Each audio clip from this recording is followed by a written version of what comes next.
Quan una persona li fan saber que pateix fibromiàlgia, comença un camí per adaptar-se al seu nou company de viatge, el dolor. La Mònica ha recorregut part d'aquest camí, on és fàcil caure en els forats de l'ansietat. Impotència. Moltes vegades. Impotència perquè veig coses que no m'agraden, que veig coses que crec que s'haurien de canviar i crec que ningú fa res per canviar-les. I després, somric, això sí que... Intento anar-me'n al llit sempre somrient i aixecar-me somrient. Com diuen els budistes, que cada dia es mor i es neix i que t'aixeques com te'n vas al llit a dormir, és el que intento. L'origen del meu dolor? Jo vaig començar amb 19 anys a sentir ja... tenia crisis d'ansietat, però jo crec que el meu origen va ser un origen emocional. I crec que arrel de tot això em va sortir el que és la fibromiàlgia. Per un tema personal, de parella, i que arrel de tot això va ser quan després vaig començar a sentir-me malament, a sentir-me cansada i a sentir tots els símptomes que tinc ara actualment. Sí, és veritat, desgraciadament no es reconeix la malaltia perquè no hi ha cap prova mèdica que demostri que existeix la malaltia i el problema està en que fins que no hi hagi una prova que detecti que tu tens un dolor, és pràcticament tenim un mur davant l'administració que no reconeix aquesta malaltia. Llavors és una lluita que tenim constant i és una lluita que ens genera un sentiment d'impotència constant també, no? D'aquí que molta gent tingui depressions i, és un peix que es mossega la cua. Va ser un camí llarguíssim, perquè jo anava de metge en metge, jo era molt joveneta, quan vaig començar tenia 19-20 anys, i primer vaig començar, com us he dit, amb crisis d'ansietat i a poc jo em notava que em cansava molt, que encara que descansés no em posava bé, que em baixaven molt les defenses, que em sortien molts virus o molts encostipats.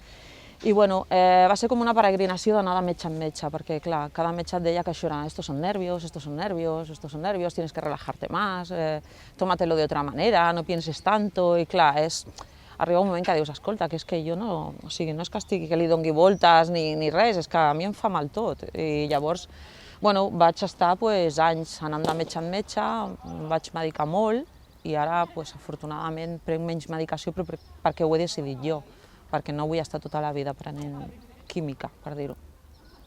Jo soc una persona que intento ser positiva a la vida, no? Potser el tema de que la fibromiàlgia et dona molt dolor i molta fatiga i no pots fer moltes coses perquè el teu cap va per un costat i el teu cos va per un altre. Llavors, intentes treure sempre el més positiu de tot. Emocions en tens moltes, quan de dia intentes ser riallera, no fer llàstima a la gent perquè no és el que volem. I també és veritat que la gent, quan t'estàs tot el dia queixant, per molt que et faci mal tot, s'acaba marxant del teu costat. Jo en part ho entenc perquè la gent té molts problemes i ningú vol escoltar penes, no? Però intentes passar el dia de la millor manera possible, per almenys jo. Sí que és veritat que quan arriba la nit i estàs a casa és quan t'entren les baixades, no? Que dic jo, que llavors és quan deixes nua tot, l'ànima, el cor i tot, i et deixes anar i plores, i surt tot el que tens dintre, i al dia següent te tornes a aixecar amb un somriure i dient, hoy más y mejor, no? Al meu costat fa anys molt poca gent, la veritat, perquè jo ara he assimilat més el que em passa, em vaig donar compte que no treia res d'anar en contra meu mateix amb el meu dolor, i el vaig assimilar i el vaig posar, com diguéssim, dintre de la meva vida, no? Tens dolor? Doncs has de fer el que puguis amb el teu dolor, si t'agrada bé i si no també. Llavors, al principi molta gent no hi va estar, perquè quan li deies a algú que tenies fibromiàlgia o fatiga crònica i no podies seguir el ritme dels altres, la gent moltes vegades es separava, no directament, però sí que tu veies que s'anaven distanciant, no? Qui estan ara? Estan els meus pares, els meus germans, les meves amigues, que em donen molta força per continuar, perquè moltes vegades em posen com a exemple i això a mi em dona més ànims i és com un esperit de superació, no? Que s'ha d'aprendre a estar trist per després poder estar content i que una miqueta és deixar-se anar, ser fort, ser valent, costa molt, però és una cosa que es pot superar si l'assimiles. La fibromiàlgia no es cura amb pastilles. Sí que és veritat que t'has d'ajudar una mica d'algun tipus de pastilla química, però jo últimament he arribat a prendre fins a 14 pastilles al dia, ara en prenc 2. era una bogeria, no? Jo em passava fins a les parades del metro i del bus, i perquè normalment sempre t'envien al psiquiatre, no? I tu dius, bueno, és que jo no estic loca, jo no estic boja, jo el que necessito és fer una teràpia alternativa.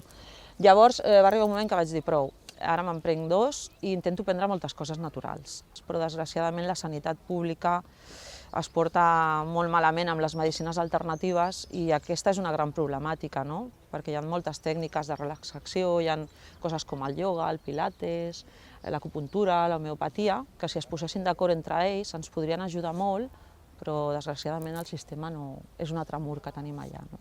Jo vaig passar també un camí que vaig perdre tota la meva autoestima per aquest tema i per un tema personal, i sí que és veritat que fins que jo no m'he començat a estimar més no he sortit cap amunt.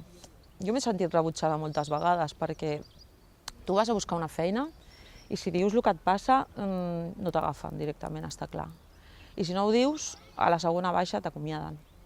Llavors, tampoc et pots queixar perquè no pots comentar-li als teus companys de feina el que et passa. Perquè clar, si ho comentes i algú diu alguna cosa, doncs ja l'has liat, no? Què afegiries a la frase "la gent és"? Massa superficial. Massa superficial, prejutja massa, es posen masses etiquetes, massa egoista. Si tinguessis que anar-te a una illa deserta, què et portaries? Què em portaria? La meva gent. Em sembla que amb això tinc prou. Un desig. Que surti alguna cura per tot això. La Mònica és un clar exemple de dona lluitadora que ha après a caminar sense por, plantant cara al dolor i recolzant-se en l'estima dels seus i la seva pròpia autoestima.